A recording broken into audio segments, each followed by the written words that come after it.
further ado, I am going to ask Elder Imelda Purley to start our day here at the Wu Center with an opening ceremony.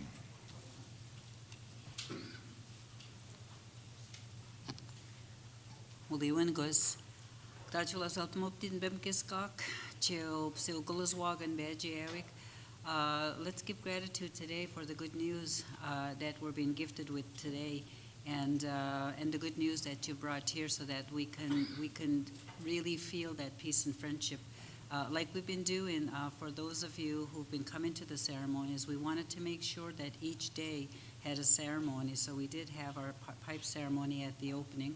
We had our sweat lodge last night, and all of the speakers were talking about what the vision is after these 3 days are over with. And last night I was gifted with seeing that vision in the sweat lodge by seeing the young people and the non-Aboriginal community come in and sit in a circle in the sweat lodge together. That's the vision of what we're promoting here, and I feel very grateful for being a witness to that. And today we're going to do ceremony again. We started off with sunrise.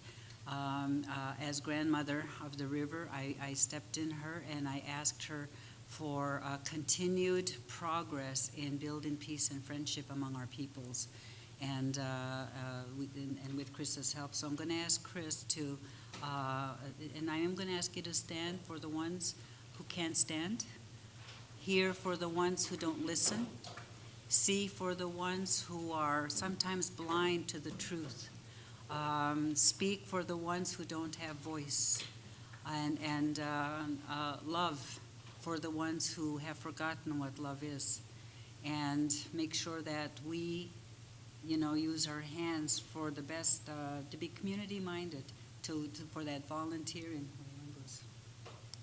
And then, of course, honor our earth walk. And so as the medicine is coming to you, invite that positive energy for you. So what we're going to do now is, while he's doing that, I'm going to sing a Guanote song, which is a welcome song to our, for the day, for each and every one of us. The first one I usually do is to the ones who went before us, the ancestors, because we carry their blood memory, we carry their DNA. And so our gifts come from those ancestors who gifted us with everything that we have today. So I have to let them know, thank you for what you've left behind for us. And then, of course, for the ones not yet born, because I'm promising them that each and every one of us here will leave something behind for them that they're going to be proud of. And they'll say, thank you for those ones, So we have to be conscious of those 7 generations. And then, of course, for each and every one of you and your families, and for all the speakers, and of course for the coordinators, that put all of this together for us. So that's what I'll sing to, the 4 directions to help us.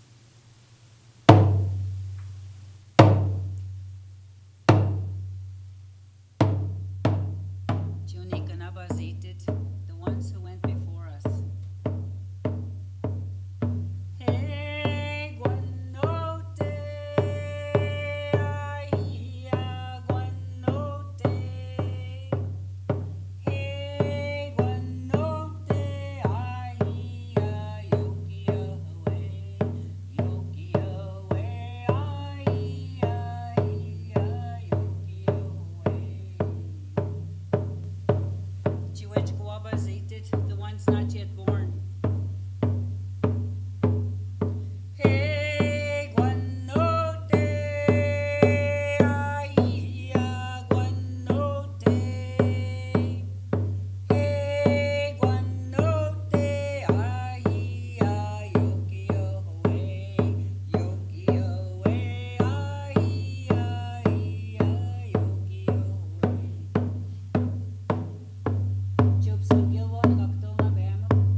Isaac, for all the children that are looking up to us to guide them in peace and friendship. Hey, guanote, ahia, guanote. Hey, guanote, ahia, yukio-e, yukio-e, ahia, ahia,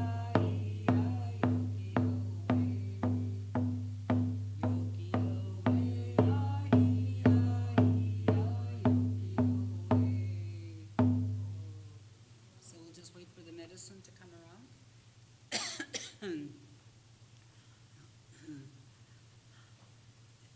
Ash, could I offer you tobacco to do an honor song in Mi'kmaq? So we can do the Mi'kmaq version this morning as well.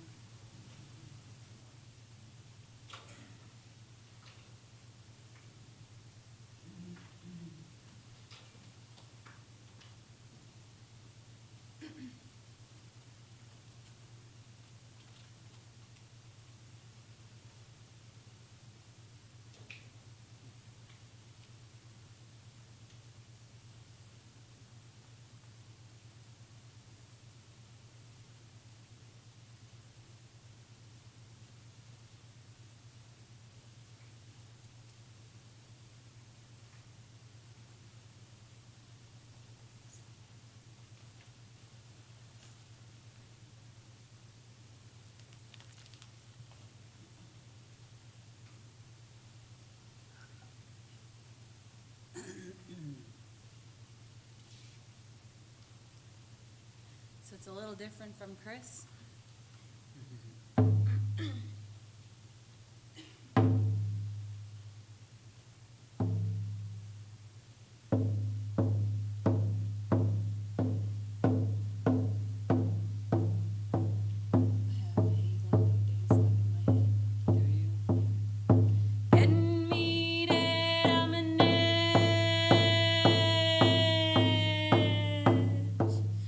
Don't tell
So that's the power of ceremony. Yesterday, we had George Paul that did the opening ceremony with Chris. And today, I invited Ashley to do the Mi'kmaq portion. And so yesterday you had the male medicine. Today, you're getting the female medicine and the balance of it with Chris helping us today. So, yeah, okay. Let me just get my glasses. We'll just move right into Okay. the first speaker. So you Okay. go ahead. Okay, we'll just go right into that. Uliwan, Gisekaladik, I want to thank you for standing up for the ones. I came back yesterday from a mental health forum in Moncton. They're having a provincial mental health forum. And those of us who work in the field know sometimes people can't stand up. They can't even get out of bed. They can't even think what's there for them. So when you stand up like you did this morning, I always want you to stand for those who can't stand. So I want to give gratitude for you to stand up for them. And so this morning, my pleasure, Julie Dawsey, and stuff, to be able to introduce,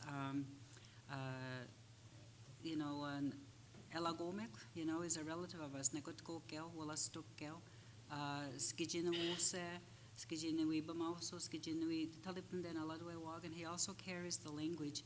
And that's why it's such an honor to be able to know that we still have language carriers. And I'm so proud to be here.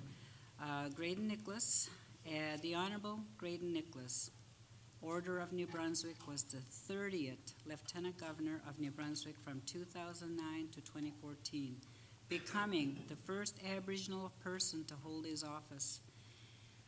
He was born in the Maliseet Nation at Tobic. Do I have to give the year?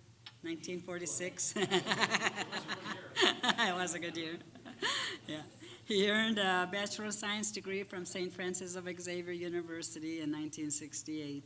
He graduated from UNB Law School in 1971, becoming the first Aboriginal person in Atlantic Canada to earn a law degree. He obtained a Master of Social Work degree from Wilfrid Laurier University in 1974. He has received 4 honorary degrees from St. Francis Xavier University, 1994, Wilfrid Laurier University, 2002, Mount Allison University, 2010, and UNB, 2015. I was happy to be there. Throughout his career, Mr. Nicholas has worked for justice for First Nations and other peoples. Prior to his appointment as Lieutenant Governor, he was a provincial court judge from 1991 to 2009. Happy to be there too. The first Aboriginal person appointed in New Brunswick. He was chair of Native Studies at St. Thomas University from 1989 to 1991. I was actually one of his students. He worked with the Union of New Brunswick Indians as legal counsel, chairman of the board, and president of the Union of New Brunswick Indians from 1974 to 1988. Probably before some of you were born, I can see in the audience here. So he married his wife, his beautiful wife, Beth. And I've always, we the Maliseet community, always honor Beth for being the woman to stand up to a man like Graydon. And so that's why he is who he is because of the beautiful woman that walks with him. And in our language, we don't have a word for husband or wife. We have Nizweet Dijik, 2 walking as one. And so I always give gratitude to Beth for walking with Graydon. They have 2 sons, Michael and Brian. They are proud grandparents to Cato and Allison Nicholas, who live in Arizona. Beth and Graydon are members of the Christian Life Communities since 1984. They have served as national presidents of the Christian Life Communities of Canada. He was a member of the Aboriginal Council of the Canadian Conference of Catholic Bishops from 1998 to 2004. He helped in the creation of the National Day of Prayer for Aboriginal People for Canada, which began on December 12, 2005. He was a recipient of the Benemerenti Pontifical Medal. Can you get that? Yeah, but it's from the popes. By the Apostolic Nuncio to Canada on September 2008. He and Beth are active promoters of Our Lady of Guadalupe since 2006 to the present. Mr. Nicholas became a member of the Knights of Columbus on June 24th, 2009. He also has his second, third, and fourth degrees. He is a third-degree member of Council Number 1942, Fredericton, New Brunswick, and fourth-degree member of Assembly Number 0620, Fredericton, New Brunswick. He participated in the International Marian Congresses held in 2009 and 2012.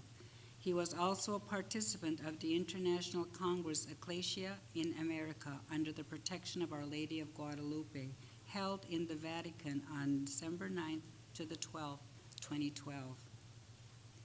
Mr. Nicholas is also trained as a spiritual director and group guide of Ignatian spirituality. He has been asked to be the spiritual director of the retreat of the Knights of Columbus in the spring of 2016. You can still sign up.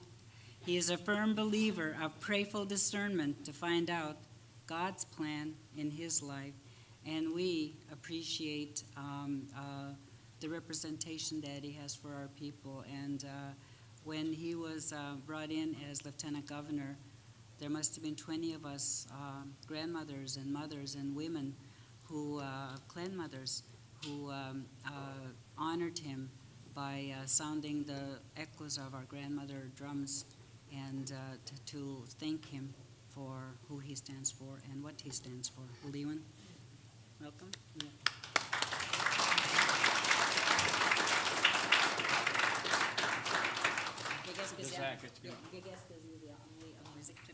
That's okay. Lewan? Wow, what an introduction. Who is this guy anyway? Jeez. I'm sitting there listening to all this and I said, geez, it's a good thing I was born in 1946. Dangakalo Gilawau, Telewisoltiak. Modernismo? Good morning, everybody. Bonjour. And I could say, I suppose, an expression in German too, because I did learn German at Wie geht's? I used to know it in Spanish as well, but well, thank you very much, Mel, for that nice introduction, and thank you for the invitation to come and share with you some of my experience, I guess, in those what I call the golden 80s. And I like the music of the 60s, but and thank you very much for the beautiful songs that both of you offered, and the smudging you gave us. Thank you very much, Chris. I really appreciate that. And I noticed on the back of your sweatshirt that you're a trailblazer. Well, welcome to the path, buddy. And where do I begin? Because I want to focus a little bit on what happened in the Gregory Paul case, which was a decision of our Court of Appeal in 1980. But I think what's important at the time in our province was the political development of our province, as well as the legal climate as well, not only in our province but nationally as well. And you've probably already been told this, but if I repeat it, please forgive me. I didn't hear the other speakers. But first of all, we have to think of what happened in 1968. As we know, we had a new prime minister in this country, a guy by the name of Trudeau, strangely enough. And he had, through his government, introduced a white paper policy of 1969. And the intent of that white paper policy was actually to make Graydon, David, Imelda, and all of us as Aboriginal people no longer Indians, but citizens of each respective province and territory where we were born. Needless to say, courageously, our spiritual leaders and our political leaders rejected that policy for good reason.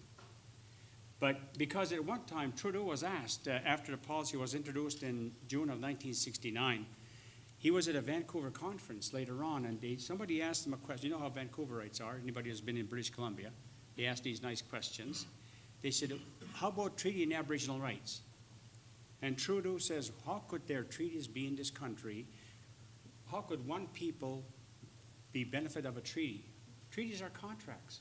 And when he was asked about Aboriginal rights, he says, okay, Aboriginal rights, okay, but therefore historical might have beens. So that was the attitude then of our federal government in 1969. It was a shock to our political leaders across this country. But as a result of that, of course, you've heard also of the red paper that was actually issued. Manitoba issued a brown paper as well, and which was to rebut what the Prime Minister and his government were doing. And it was in that climate that was fermenting then in this country about indigenous beginning, the resurrection of the Aboriginal spirit, as I call it. And so I was part of that, even though I knew absolutely nothing about politics, never practiced traditional politics since then to now even. But for me, as a law student in 1968 to 1971, there was not one course that was taught in law school at the University of New Brunswick which dealt with Indian rights. In fact, we only had one case. It was called the Dry Bones case. And the Dry Bones case was this guy from Northwest Territories. He was out on a Saturday night, got intoxicated and was drunk. He was arrested in Yellowknife. There was a provision under the Indian Act at the time which says any Indian who's intoxicated off reserve is guilty of an offense and subject to a fine. Well, in 1960, Parliament had enacted what's called the Bill of Rights. And in the Bill of Rights, there was supposed to be no discrimination based on color, creed, and all these other categories that they have. So when Dry Bones Council challenged this all the way to the Supreme Court of Canada, the Supreme Court of Canada ruled in his favor and said that portion of the Indian Act was discriminatory and that it did not apply and it was not valid law. And that is the only case that I learned at law school, and mainly because we were studying legislation about statutory interpretation. But it's the only case in Canada which used the Canadian Bill of Rights to strike down a federal piece of legislation. That's what my knowledge was. In the research I was involved in the summer of 1969, which dealt with Native rights in our country, I was really awakened. I couldn't believe what I found, the cases I was reading, and eventually a book called Native Rights in Canada emerged from that particular study. But it helped me to focus then on treaty rights. And at the time, a particular leader from, now we call Dulcibuktuk, Big Cove, Anthony Francis, got a hold of me when I was at law school and says, Graydon, what do you know about treaty rights? I said, what are they? He said, don't you know that our people have treaties? I said, no, I don't. He says, well, when you go to law school, will you study about them? And of course, nothing was taught other than this project I was involved in. And so this is how I got introduced then into the treaties of what we call peace and friendships that were signed in this area of the country beginning in 1725 all the way to 1779. And in each of those particular documents, of course, the people who represented us made sure that we would have our traditional way of life, hunting, fishing, trapping, our gathering rights, and all these other ones. So when I began to look at the cases in this area, not only in New Brunswick, but in the Maritimes, we were always challenged by this case that was made in 1929 in Cape Breton called the Syllaboy case. And the Syllaboy case dealt with an incident of a person in Cape Breton who tried to say the Treaty of 1752 recognizes my right to hunt. This particular county court judge, part-time judge, said no. The Treaty of 1752 is not valid. There were outbreaks of hostilities around Halifax at that time, so the treaty is null and void. Besides, Mr. Syllaboy, you can't trace yourself back to 1752 to be beneficiary of this treaty. So those two challenges that faced our court system were the two that our people faced. Genealogy, tracing yourself back to 1700s, and secondly, were these treaties still valid? Now, there were not too many experts that were available for our people in the courts. Well, number one, we couldn't afford to hire them. Costs of lawyers back then were high. So later on, when I was working full-time with the New Brunswick Indians as legal counsel, well, all of a sudden, we've got a lawyer. You know, he's being paid full-time, so he should represent our people in the courts. So that's how I got involved in these hunting and fishing and trapping cases. I was working in the Rights and Treaties Department of the Union of New Brunswick Indians, and I'm looking around to see if Darrell, Paul, or Drew Knockwood are here, but they're not here. But they were great guys, because they did the fundamental research in finding these treaties. Some were located in Boston, some in Halifax, some in the archives in Ottawa. And when we looked at these treaties, these documents, said, holy jumping, look at this, you know, there is such a thing as a treaty. They're called peace and friendship. Land wasn't involved. It was decrees of what they call neutrality.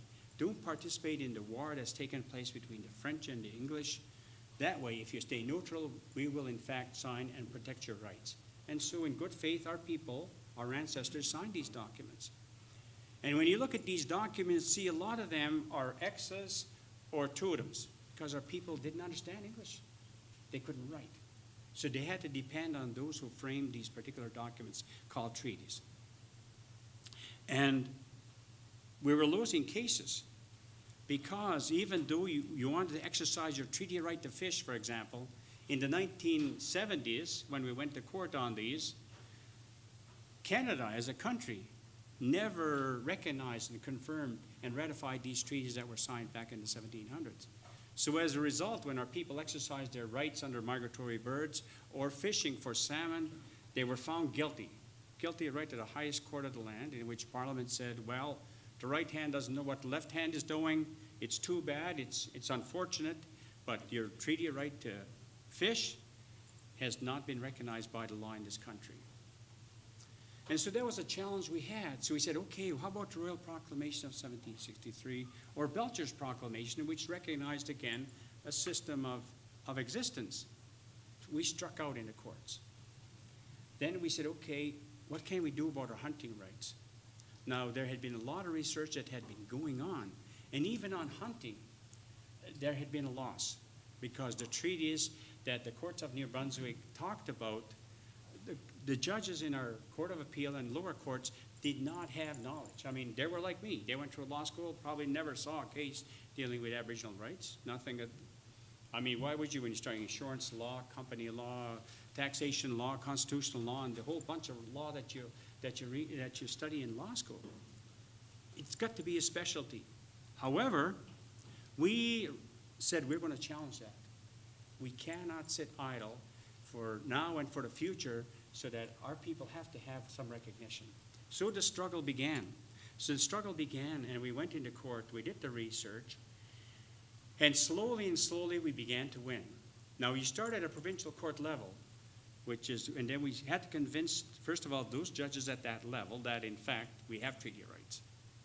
And as far as genealogy, we were very fortunate to have a guy from the Acadian Archives at the University of Moncton, Stephen White, who was an expert on genealogy. And we had a set of birth records that were written in French. And the French records, whenever an Aboriginal person was baptized into the Catholic faith, he was given a name. It was recorded in this registry in French. We had no idea what was written. So we asked the University of Moncton to help us in the translation of this document.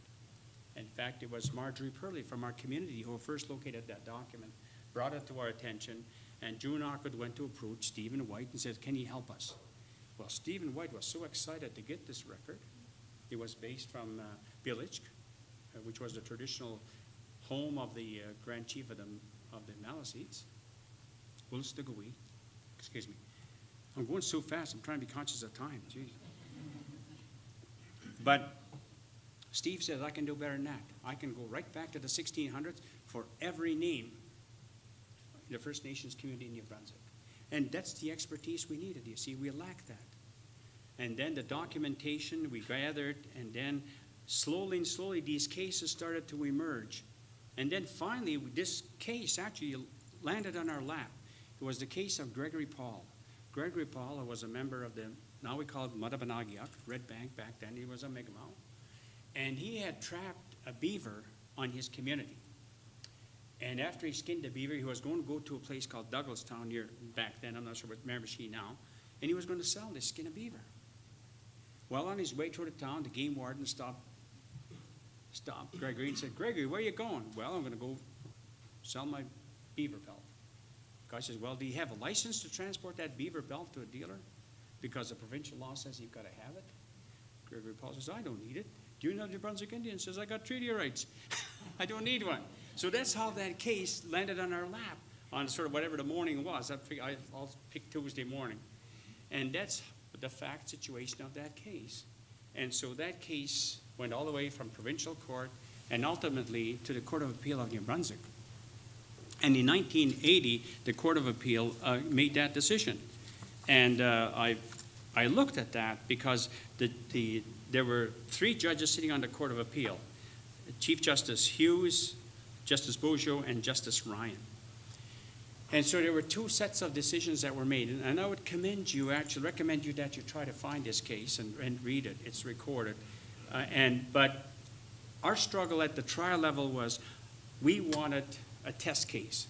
And the Crown prosecutor at the time, Fred Ferguson, who was now, later on, he was a provincial court judge and a colleague with me, and then he got elevated to the Court of Queen's Bench. So that's where he sits in the Mayor machine now. But at the time, Fred and I got together and said, Fred, why don't we see if we can get the law settled in New Brunswick? Either there's treaties, and there's rights, and they're valid, or they're not. Because there's all kinds of legal precedents across this country. And so sure enough, we agreed to a statement of facts. Statement of fact that Gregory caught the beaver under reserve. He admitted he was going to sell it, didn't have a license, but that Gregory, in fact, was a descendant of those who had signed the treaties, and that the treaties of 1779 and 1779 we used, and 1725, 1752 were the three documents we used. We might have thrown in Belcher's Proclamation or Oil Proclamation too, I don't know, but the court ignored that one. So then, finally, the two judges all recognized that treaties were valid. And because that we had said it was an agreed statement, in fact, that in fact Gregory Paul was a descendant, the court's hands were tied. When the court interpreted the particular document of 1779, however, it said that it was restricted to activity within the First Nations because at the time they were called districts. In 1779, New Brunswick didn't exist. There were no reserves. And how the Court of Appeal of New Brunswick said, okay, the constituency is within their reserves as opposed to the traditional 7 districts that the Mi'kmaq have. But you're stuck with that. Actually, we won, they lost, and I was hoping that the province would appeal to the Supreme Court of Canada. It didn't. So that's the law that was back then. But subsequent cases, however, emerged. Well, before I talk about that, I got to talk about one political development. In 1970, Richard Hatfield just became Premier of the province of New Brunswick, having defeated Louis Robichaud. At the meeting of the Union of New Brunswick Indians in Edmundston, Hatfield was invited to come and speak with the chiefs and the elders. And they made Hatfield an honorary chief. But they also challenged him. And they said, Mr. Premier, we are losing our cases in your courts. They're not his court, but the courts of Brunswick. The courts are not recognizing our treaties. Will you recognize our treaties? Richard Hatfield said, look, if there's a court of law in New Brunswick, the highest court, Court of Appeal, says there are treaty rights, I'll be the first guy to stand up and say, yes, we got to respect treaties because, wow. Once we had the Court of Appeal decision in 1980, that fall we met with Premier Hatfield at the cabinet at the Centennial Building.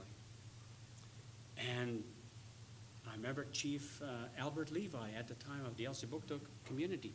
He was the one who was there in 1970. He said, let me ask the Premier that question, what's he going to do now? So sure enough, we're in there, and the other discussions, other niceties that go on, and then Albert says, Chief Levi says, Mr. Premier, in 1970, here's what you said. He says, now, he says, I've got the decision of the Court of Appeal of New Brunswick, the highest court in New Brunswick, which recognized the Treaty of 1779, recognized that we're beneficiaries of this. Now, when are you going to stand up outside and say treaties are valid? You know what Hatfield said? That's only one Indian. It's only one Indian. And I thought Albert was going to slug him right there. Albert, Chief Levi said, okay, tomorrow morning we're going to tell our people to go hunting en masse in New Brunswick. You don't have enough court space in New Brunswick. You don't have enough judges in New Brunswick. We're going to swamp your courts because our people are going to go out there and hunt and exercise their rights because the Court of Appeal says this treaty is valid. What Hatfield did not know is this genealogy evidence we had. He hadn't even been informed by whoever his lawyers are in the Department of Justice that we had this kind of evidence from the University of Moncton. So sure enough, we went to court and we began to win both on genealogy as well as documents. And one of those cases last night, I was reviewing my cases, is from Escanubnachik, as I was telling her, I said, from Burn Church we call it now. And these guys were fishing in the Tapasac area, and they were en route. Fisheries officer stopped them and says, you don't have a permit for that. And again, that was another case from Mi'kmaq area of Darrow. And then we also had another case in St. Mary's. We had a case at Kingsclear, and we began to win. So now the law was being created in our province where treaties were being recognized, genealogy was being recognized, and our people were content to hunt and fish and trap for food. The difficulty, political difficulty, is that when you win in a court as an Indigenous person, the public doesn't like it. The public doesn't like it. The politicians don't like it. The outfitters don't like it because it dips into their business. And so there was a backlash from all these legal precedents we were establishing then because of the Gregory Paul case. But thank goodness, later on when I was able to partner with Bruce Wildsmith from Nova Scotia in a case from Nova Scotia, we began at a national level to convince the Simon case that came out in 1985 was a major victory for our area because the Supreme Court of Canada said that the Syllable case was no longer a valid case. It was not valid law. It was and then in the question of genealogy, because Nova Scotia didn't have what we had, the Supreme Court of Canada said, as far as we're concerned, there is enough. The treaty, the Indian people under the Indian Act, they satisfied this criteria for being an Indian, and that the treaties were still valid, and that they could not resolve the difficulties that happened. I share that with you because I think you, from here on in, of course, we know that with forestry, with not just the food fishery anymore, but for the commercial fishery, the Aboriginal people in our province are benefiting. But it started way back then of trying to establish certain rights. That's why I'm glad that this conference is being held, you see. It's important that we never forget about our past, the struggles that were there, the precedents that were set. And I wish we had more resources back then. It was difficult to find experts, believe me, in this province or elsewhere who'd come and testify about the nature of our treaties. But we got help. Andrea Baer-Nicholas was one of the experts we used because through her research she found out more documentation dealing with the Treaty of 1725, and which ultimately the courts ruled that these documents were important. Furthermore, I worked very closely with other lawyers dealing with Aboriginal interests in Ontario. Paul Williams is a great friend. We go back on them, and another one from Leonard Mandaman, Tony Mandaman. He's with the Federal Court of Canada now, but when he was practicing law in Alberta, we worked close together, and that's what we needed. We needed people to work together because we didn't have a major law firm. We didn't have a lot of money. We had the desire, the will, and whatever it is, but we didn't want to give up because we thought we were right. And ultimately it was. And I'm glad that was done. So for you people to review these things, I think it's important. But you know, when you do research and you say, well, why would Richard Hatfield say something like he did? Well, last night, when New Brunswick became a province in 1784, in the royal instructions that were given, here's what Governor Carleton was told before New Brunswick was created as a province. Here's what the instructions came from England. And whereas it is highly necessary for our service that you should cultivate and maintain a strict friendship and good correspondence with the Indians inhabiting within our said province of New Brunswick, that they may be induced by degree not only to be good neighbors to our subjects, to us, but likewise themselves to become good subjects to us. You are therefore to use all proper means to obtain those ends, to have interviews from time to time with the several heads of the Indian nations, not bands, Indian nations or clans, and to endeavor to enter into a treaty with them, promising them friendship and protection on our part. So that's 1784. How come people in the legislature of New Brunswick then forgot about this instruction which created this province. How come we had to go through all these struggles, you see? So that's why, in a way, a conference such as this then gives you an opportunity to dig, and find out what other information is being hidden. Because, see, those treaties that were signed back in the 1700s, that was on behalf of representatives of Her Majesty. So what did the agents and the officers of Her Majesty, why were they hidden? How come nobody found them? How come nobody promoted them in the creation of this country? So thankfully, the treaty research, the Aboriginal rights research that took place in the 1970s, 1980s, brought out these documents. And there may be more, I don't know. There's probably a little bit more digging to dig around for other parts. So I know time is limited, and I told Dave, give me a signal in case people want to ask questions. But you know, it was a struggle. There's no doubt about that. And there were many lonely times in front of many courts in our province for these rights to be dealt with. But I'm glad and I'm happy. And if that's the only legacy that Graydon Nicholas ever leaves behind for the province of New Brunswick, I think that's an important legacy for our people. And for our future students, our future leaders to realize that now it's up to you. These things are established. It's up to you from here on in to say, okay, how do we advocate? How do we promote? How do we become involved? The how-tos are there. And it's up to that leadership now. I'm not saying I don't want to be part of it, but as Imelda says, you know, I'm getting close to 70 here, and I'd probably be a better elder now than anything else, but an advocate, because you need energy. You need energy. Now you've got spiritual strength. There was very little of that in the 1970s. Now you've got a new prime minister called Trudeau, right? And I listened to what he said.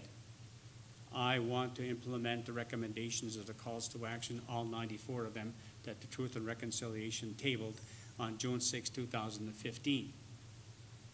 I hope somebody reminds him of what his father did back in the 70s and 80s. And that it is not another 30-year struggle so that our people will find their rightful place in this country.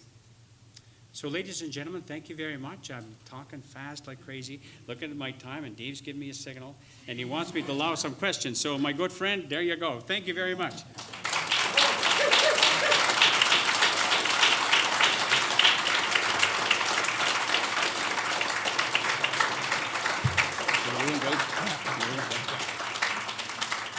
Apologize to Graydon for not giving him a signal before, but I got carried away with his message. So I want to thank you for the information you shared with us. Thank you for your commitment to treaty rights and so on. So we have 10 minutes for questions. Does anyone have any questions? Yes.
Yeah, I'm trying to remember your question. So, but I think, I think what you're bringing up are very,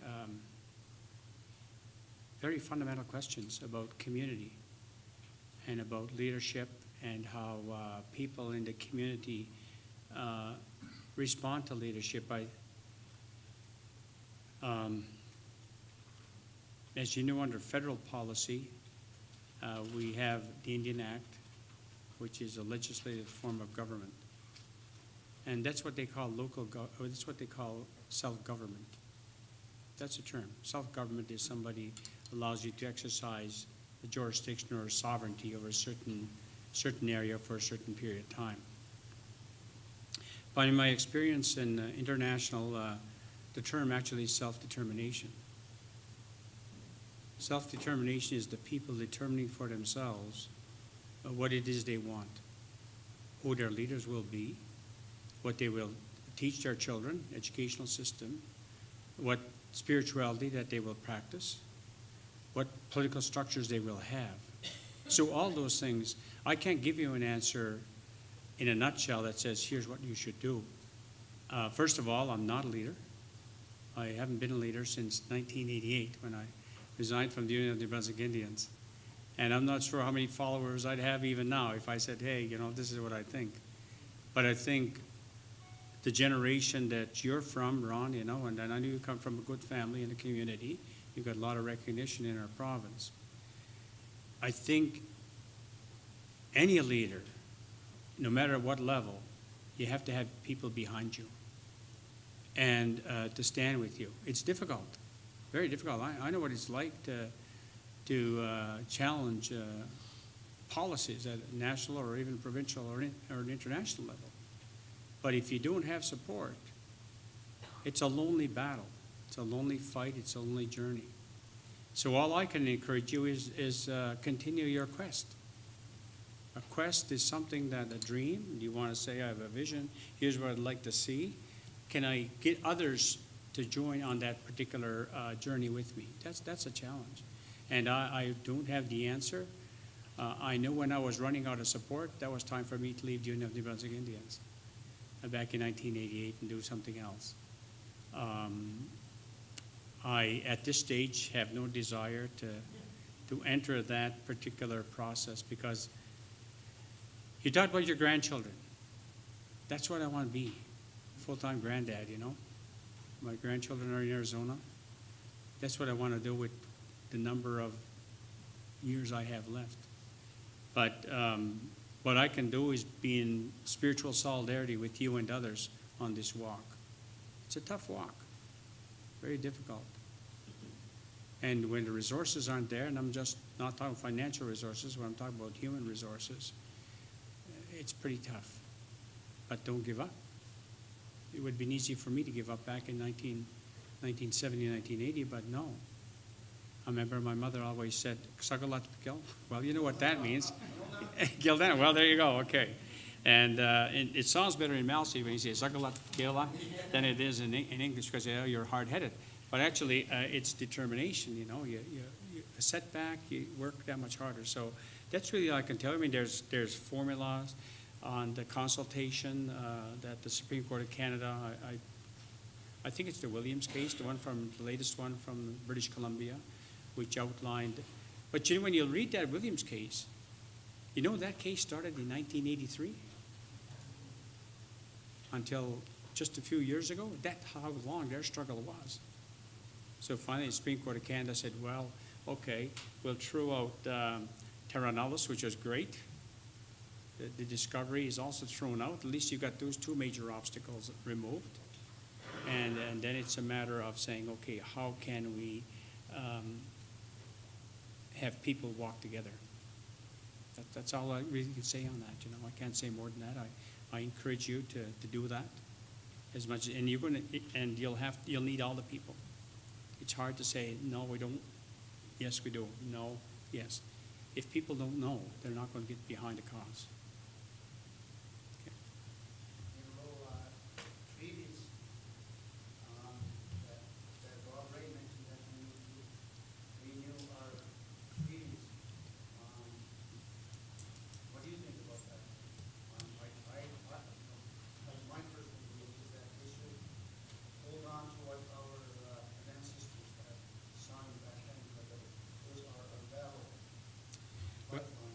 Well, I think, well, I mean, I didn't hear what he said, but I think we can't tear up the treaties. And I'll give you an example. One time I was, and probably Bruce Wildsmith asked me to come speak to his students at Dell Law School, and I was there talking about treaty rights and all these things. And of course, a law student said,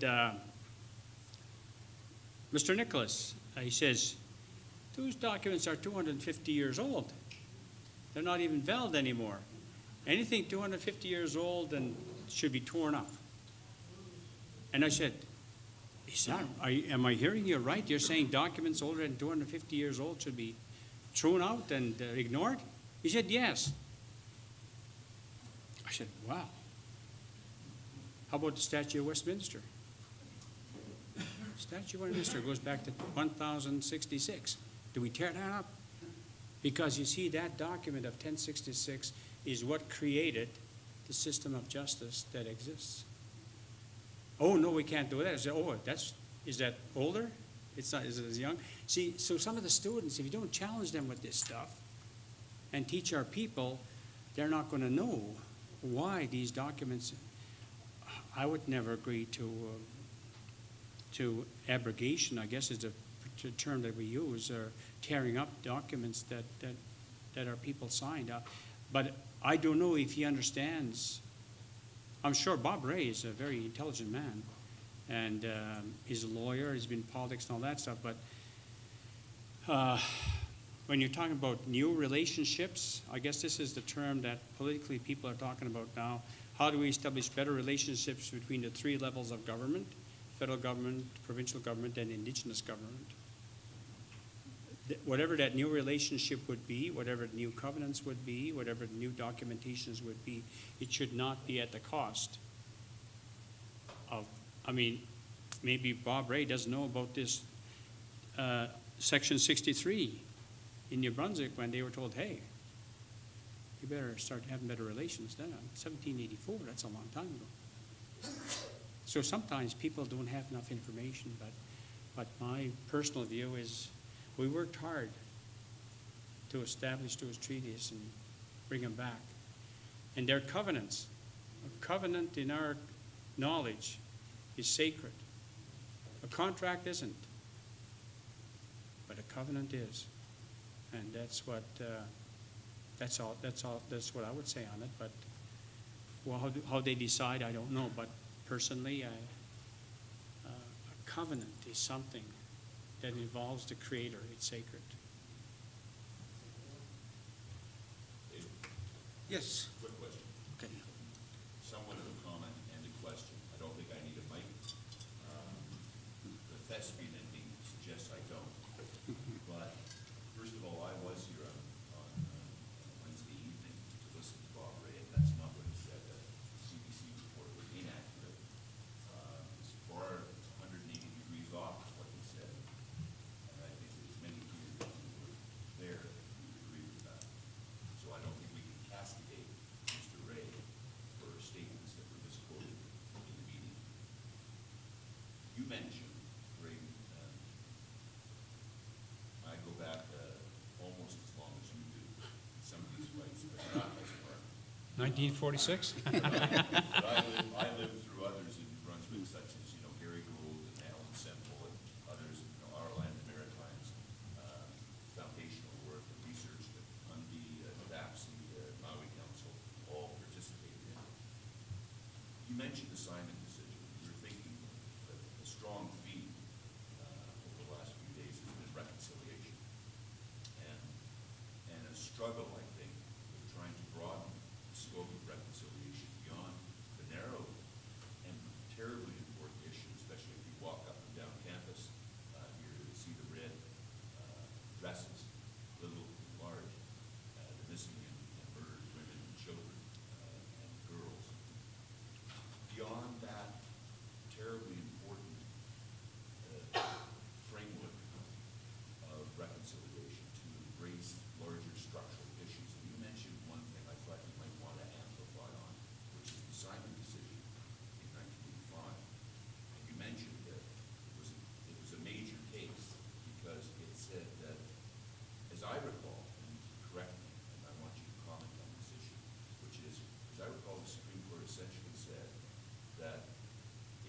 status Indian or a member of the band in 1985, that was sufficient evidence of continuity and successorship for the treaty takers in the peace and friendship treaties. But it was not necessary. It was sufficient, but not necessary.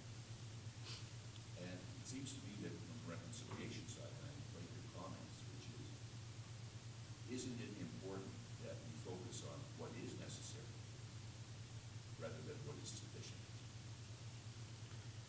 Well, boy, if I had a weekend to indoctrinate everybody. In terms of identity of,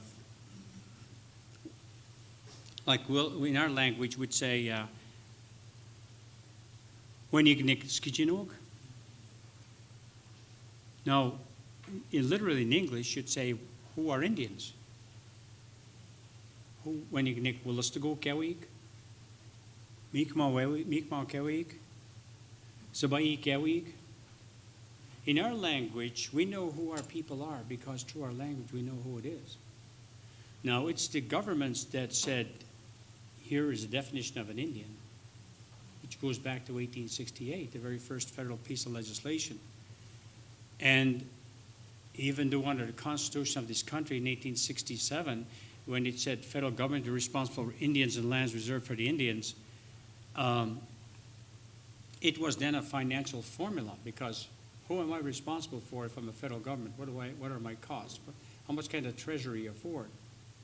There's an interesting case in 1939, and it's dealing with the expansion of land by the government in Quebec.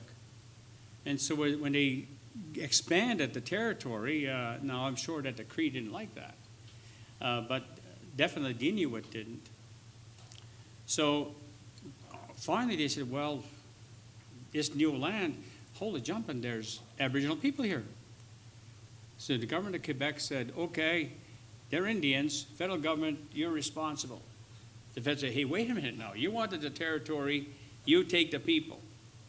Well, it went into the court, and the Supreme Court of Canada, and later on upheld by the Privy Council in England, used a different concept of what is an Aboriginal person. And I'd say go with that definition because the people know who they are. They are nations. The definition of a nation is population, government, language, and territory. That's the international definition of what is a nation. So, and again, I go back to those words. Why did England instruct New Brunswick? They didn't say Maliseets or Mi'kmaq, it says of the Indian nations. Those are their own words, nations. So what does it mean, nations? And there's been decisions, of course, in the United States Supreme Court about what the term nations means, but clans. So I think before that full blueprint is unveiled about reconciliation and healing, I agree with you, it should be done. But there has to be a common basis of what it's all about. Because, as I said, if we're talking about traditional governments, where did they exist? How were they selected? What was their jurisdiction? What did they do? Was the law in their language? And of course, we have 2 wampums here, which was part of the conclusion of whatever agreements were made. And so that, I mean,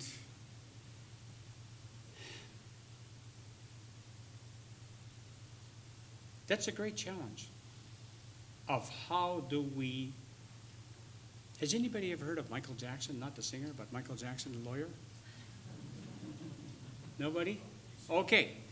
Michael Jackson was involved as a resource person on the Royal Commission dealing with Donald Marshall Jr. And I remember that because I was a participant in that. And Michael Jackson wrote an article called Locking Up Natives. And this was dealing with the criminal justice system, but Michael Jackson talked about colonialism. He said, if we're going to reverse what's happened to the people, we have to reverse colonization. In other words, decolonization. how many people are prepared to go down that road to say, okay, how do we decolonize this country so that nations who are here can coexist with those that are here? That is a long way. And, but I was always, and Michael Jackson is a great guy, I can tell you. He's very intelligent. I mean, he was involved in the Berger Commission way back in the 1980s on the pipeline inquiry. But, and what did the Chief Justice say this spring? That the colonization resulted in genocide? Those are powerful words, genocide. But she spoke as the Chief Justice of the Supreme Court of Canada that the treatment of Aboriginal people in this country in the colonization process was part of genocide. Well, when are the political leaders, I wonder what the reaction is of the political leadership of this country. Am I an instrument of genocide? Are the laws of Canada contributing to genocide? Are the social policies of Canada contributing to genocide? No, those are challenging words. So yes, I would say yes, the path begins. But the parameters may be more than this room, because it's going to involve a lot of discussions, a lot of listening, and a lot of changes. A lot of changes. Now, is the country prepared to do that? That I don't know. I'm not a political leader. But I think the challenge is there. How do we look at Canada? And where does that... Reconciliation is good. Restorative justice is good. But restorative justice begins by the admission of a wrong and acknowledging that a wrong has take place, so that then wellness and healing can begin to emerge. And that involves not just Canada and its population, but the Americas. That's all I can say, my friend, and I wish you well on that path. Yeah. And we have time for one more question. Big coffee break. That's right. Yes.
Good.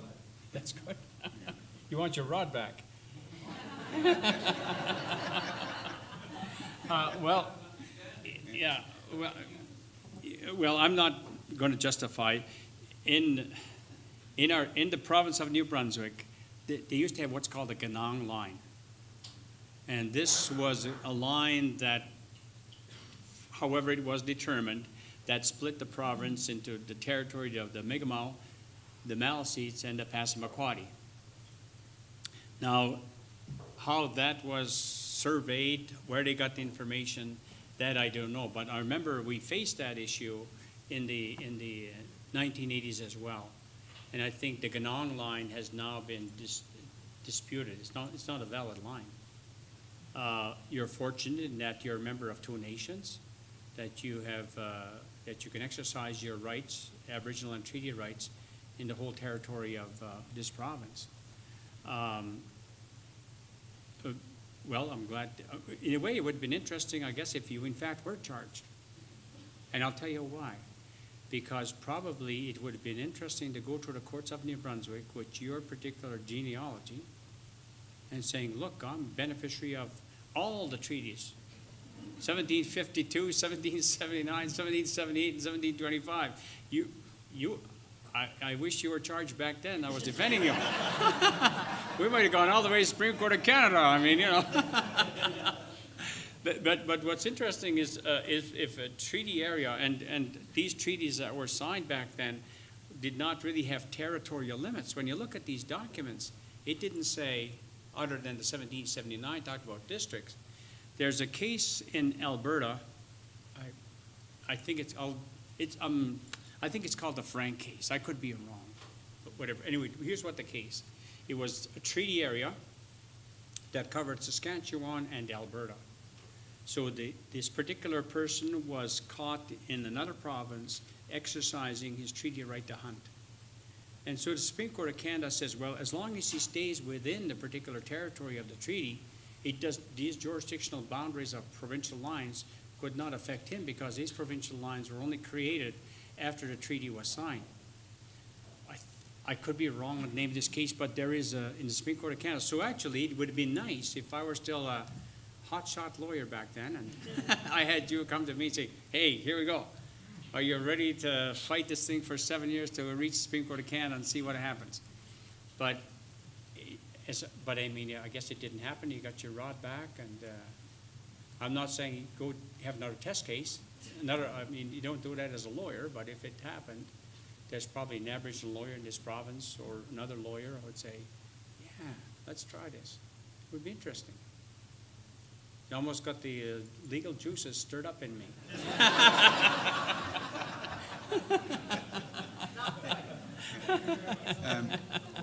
Fred and Barbara had their hands up at the same time, so I'll recognize one more question. Barb? My question is the same question as yesterday, and it's about the J Treaty. And because they're enforcing all these stipulations on treaties with us and everything, I started thinking about the J Treaty, and okay, we're recognized as North American Aboriginal people because we have no borders, and they enforce that border on us, but there's separate communities all across Canada that are under the protection of the J Treaty. So does that make us international nation? So what was the answer you got yesterday?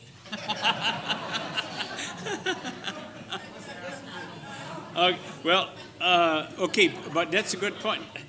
Well, I don't know what answer you got either, or who you asked it to, but the Jay Treaty was basically, of course, a treaty between Great Britain and the United States before Canada itself became a country. I think it's 1794, but I'll just toss that date out there. The problem on the Canadian side is that treaty was never ratified or accepted by the Parliament of Canada. And so whenever you have an international document, international treaty that's signed, the country has to sign. Now why, okay, Britain accepted it, the United States as a government accepted it as a country. Now did the United Kingdom, while it had power over Canada, because Canada wasn't created until 1867, would that be binding on the Parliament of this country? That I don't know. That would be a matter of legal research to see how that could be done. And I hope there are some legal minds out there or historians or whatever, or political scientists say, hey, let me look at this thing. Because It's already that's, been decided. What? That's already been decided. what's the decision? The decision was it is binding on Canada, but for the War of 1812. And in 1812, the treaty lapsed during the conflict between Britain and the United States. Okay, which court case settled that? Oh, God, I don't Okay. remember. It was in the 1970s. Or Okay. 1980s, rather. And the ruling was simple.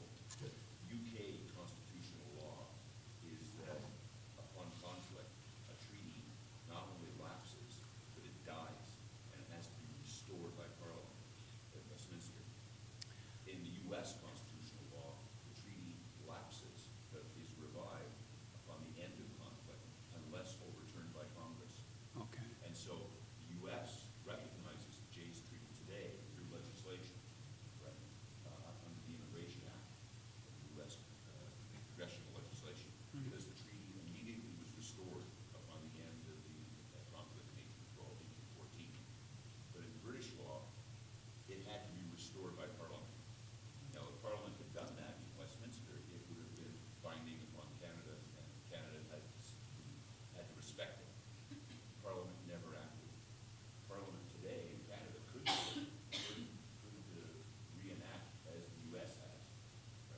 So it's a political will of a country then, yeah.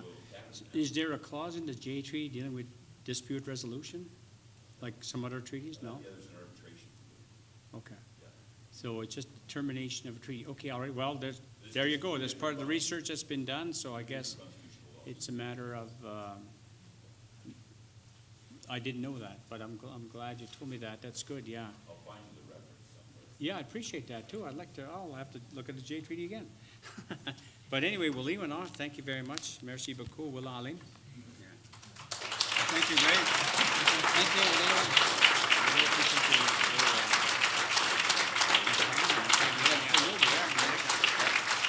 Thank you, Greg, and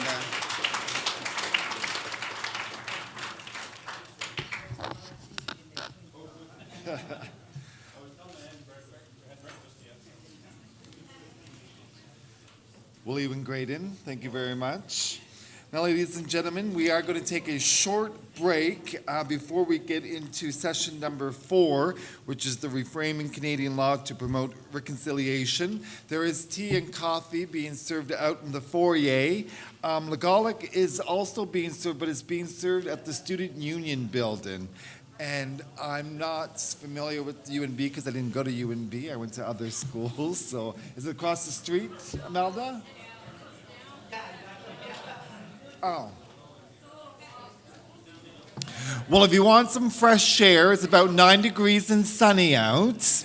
You can go down the street and get some Legalic. It's great. It's also known as Indian bread, so certainly you can make your way to do that. Maybe the folks at the registration desk.